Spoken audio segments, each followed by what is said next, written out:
الثاني يرحمكم الله. اللهم صل على محمد وآل محمد. الثالثة على جميع موتى المسلمين والمسلمات بعلى الأصوات. اللهم صل على محمد وآل محمد. Last time, for the people who were here, we ran a video about Seyyed Imad. Because I always like for people to know who we are talking about. So most of that video, like I sent it to everyone, so I will not repeat it. But there was another video that I did not have time to translate. But basically it's a message between me and Imad through WhatsApp. I'll do the translation later on, but I'll just run it so that you know how much value this person was carrying. بجزء من عندي أصلاً منتظر هاي الأسبوع الصعب، منتظر يعني الآلام، منتظر كل هاي التحديات، يعني أريد أحصل بيها أجر، أريد أحصل بيها ثواب، يعني I want to beat it. Actually يعني I want the pain to beat me and beat me وبعدين بالنهاية إنه when it goes يعني I will have the last laugh. ما أدري يعني I'm sounding crazy مو؟ بس هو هذا جزء من عندي، وجزء بدأ يكبر هالفترة. إنه أريد أتأذى، أريد الآلام تمر علي، تعصف علي بكل قوتها. بالنهاية عاصفة تروح وأنا أبقى واقف، وحتى إذا ما أبقى واقف يعني أموت يعني بعين الله، وين رايح أنا قابل الموت. وكلنا بعين الله، أنا وعائلتي وأمي وأبوي وأخواني كلهم بعين الله، وكلهم يعني بالنهاية هذا الخير لهم. الله يخلصكم مني. يعني سبحان الله أضحك بس ترى يعني ما أريد أكيد يعني ما وصلت لهالدرجة. تصبح على خير، وفيديوهاتك حلوة، شغلك يعني تنفع مخرج. والله يوفقك إن شاء الله يا رب. مع السلامة.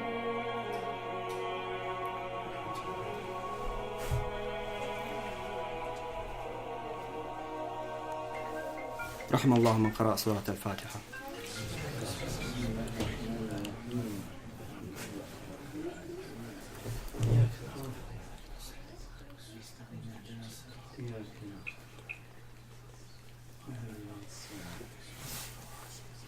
بسم الله الرحمن الرحيم.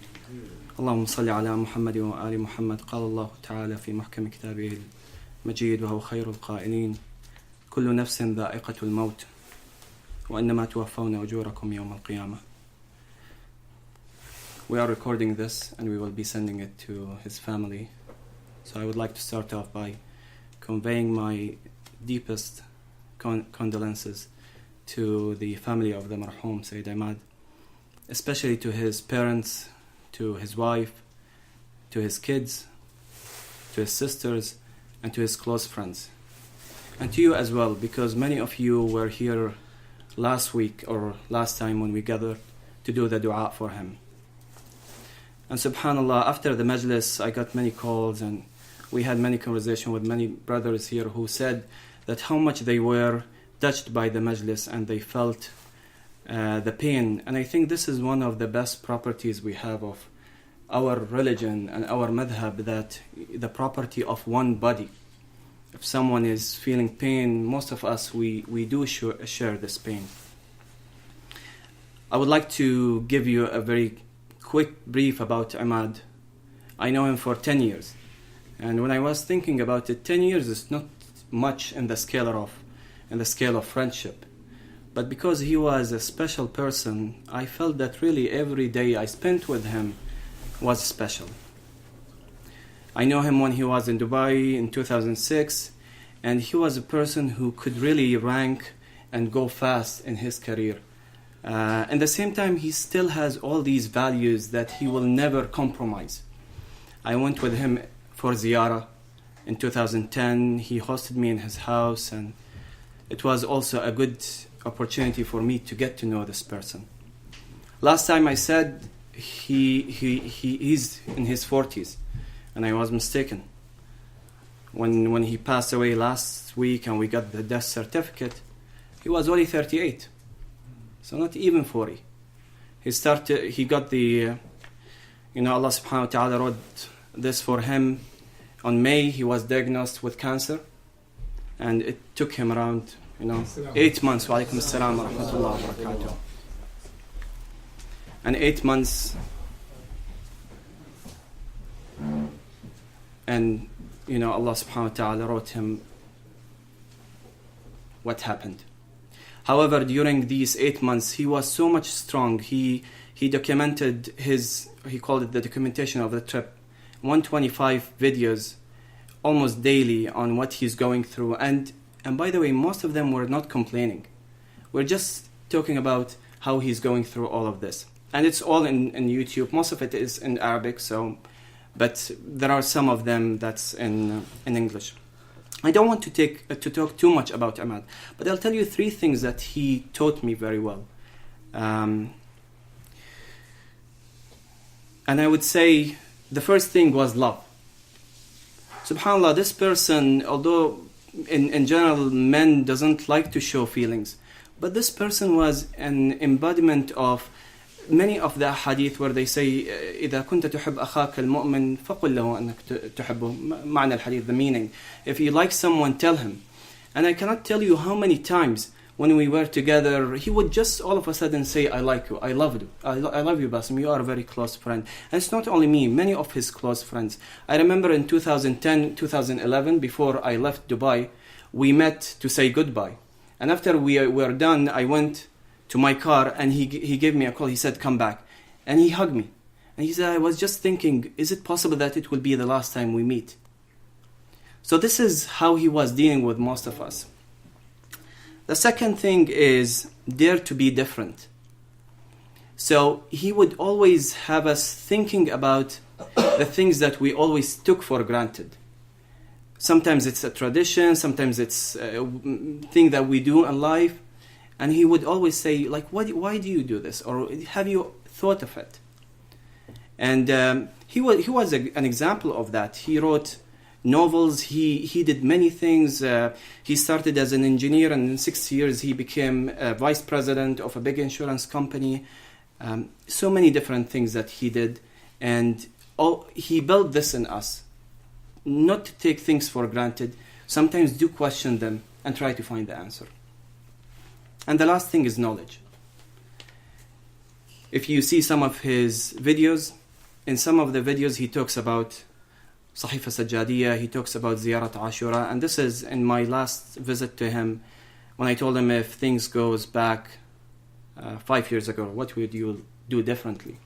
And he would say, I would spend more time, although I did all these great things to my career, to many different people, but I think the most important thing was the khidmah of Aba Abdullah. The ziyarah of Ashura is something that I wanted to do more. So subhanAllah, I think by dying with such a young age, he's still giving us all these lessons that death is not very far away from any one of us. No one expected, even during his sickness, we knew that Allah subhanahu wa ta'ala will write whatever is best for him, but we didn't expect it. And this is a lesson from Allah subhanahu wa ta'ala through him, through us, through all of us, that death is close and we should always be ready.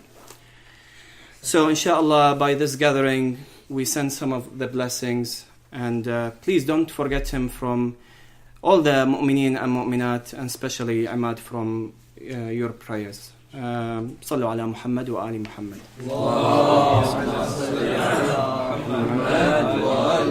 رحم الله من قرأ سورة الفاتحة.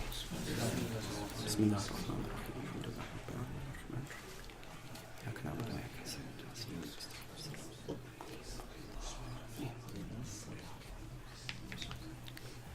Just one small talk from Haji Abola. تفضل.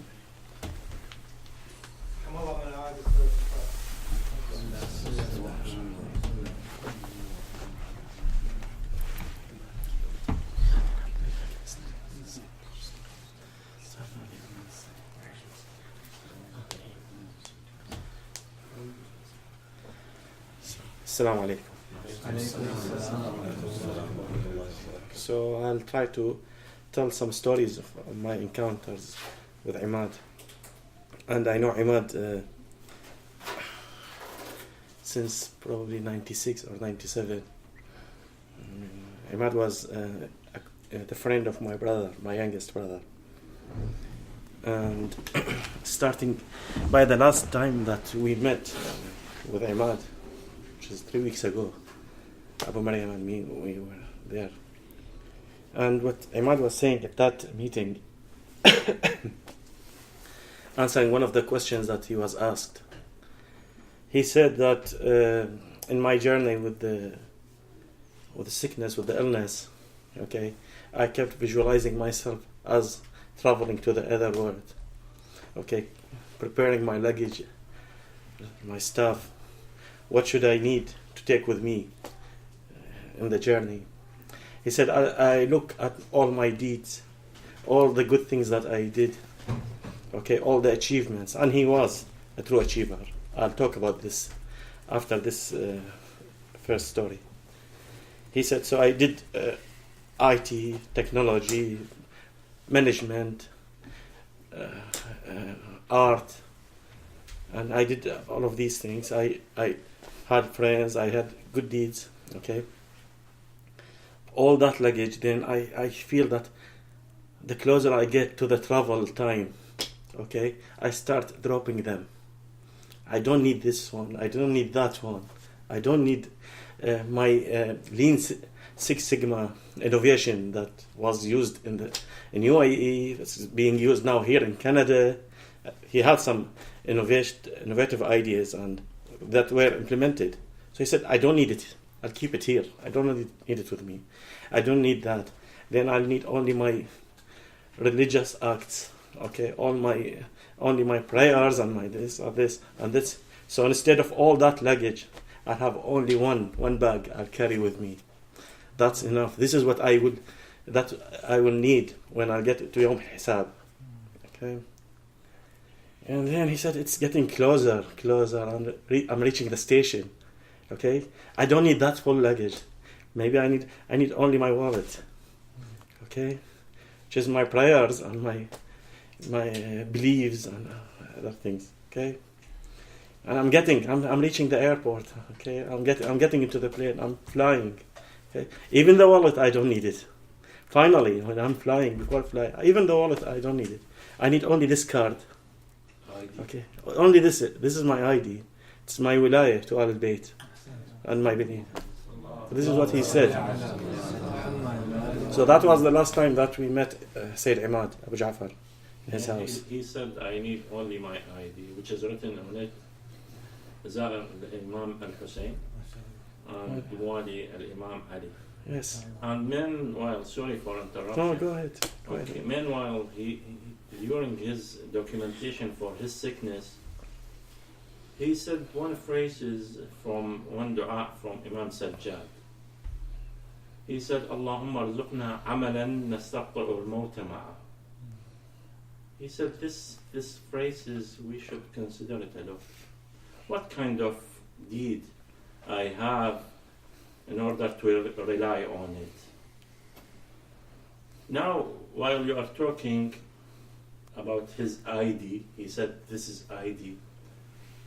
And if we consider his phrases and his thought regarding Allahumma arzuqna amalan nastaqta'u al-mawta ma'ahu, it seems indirectly, spontaneously, he has such a deed, which is, he mentioned that the ID.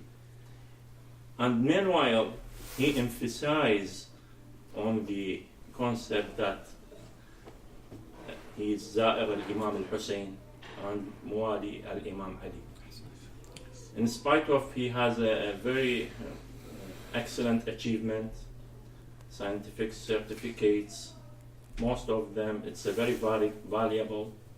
He is from a very reputed family, but he considered the most important thing that he is Za'ir al-Imam al-Hussein.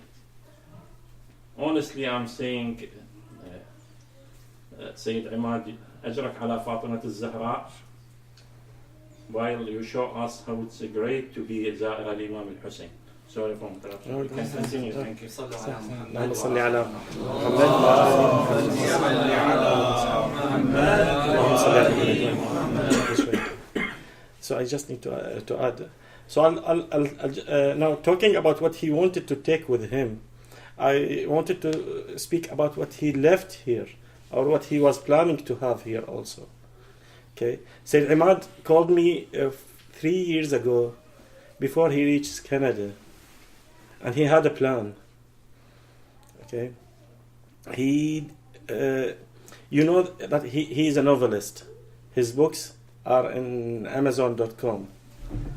Okay, and his books, his novels received really great critique when they were first published. Okay, and I'll talk about them. But he said that now I have the experience on how to author books and publish these books and deliver them. He said, I want to create a community, a system, okay, for Muslim and Shiite brothers who need to publish, okay, and to bring this into the English language, okay, into the other language, and use the infrastructure of these high technology companies, marry it with our beliefs and books to bring these books to the world. So that was his dream. That big was his dream, okay, to collaborate with group of people and build a facility that help help our thinkers, our authors to publish their books, not using the normal paper-based books, but also using the technology of today to show it. And as an example of this, the pilot for these was his novels, actually. Imad, okay, was not trained, okay, or educated to write English novels. Okay, English was not his first language. Okay, it's hard for him to write an English novel. It was hard for him. He had to undergo training, sometimes painful and difficult training. He went through training stages just to learn how to write novels in English language. Okay, and the novels that he wrote in English language were guided novels. He didn't write any novel. It wasn't about romance or other things. They were novels about Ahlul Bayt. He was trying to tell the stories of Ahlul Bayt, okay, in a way that can be read and accepted, okay, by other cultures in this world. So if you take his novels and you give it to another person, and if you go to Amazon and read about his novels, his signature is I am Husseini, Imad Murib Husseini. And if you Google it, you'll find his novels, I am Husseini. Okay? So if you read his novels, okay, if a non-Muslim person reads his novel, we will like it. And the people who are writing the critique on his novels are not necessarily Muslims. Many of them are not. Okay, but they say, okay, reading this novel gave me an idea of what was happening since 14 years, since the dawn of Islam, okay, till now. I didn't know that. These are the kind of comments you'll read, okay? But he wrapped them in a way that it can be accepted by the common non-Muslim person. So he had a message, and he wanted to convey it to others, and he used his novels. The novels were the pilot, and he wanted other Muslim people to do that as well. So that's how good and how great was the man. Okay, and that's why I wanted to talk about it. صلوا صلوا على على محمد. محمد وآل محمد. أحسن الله.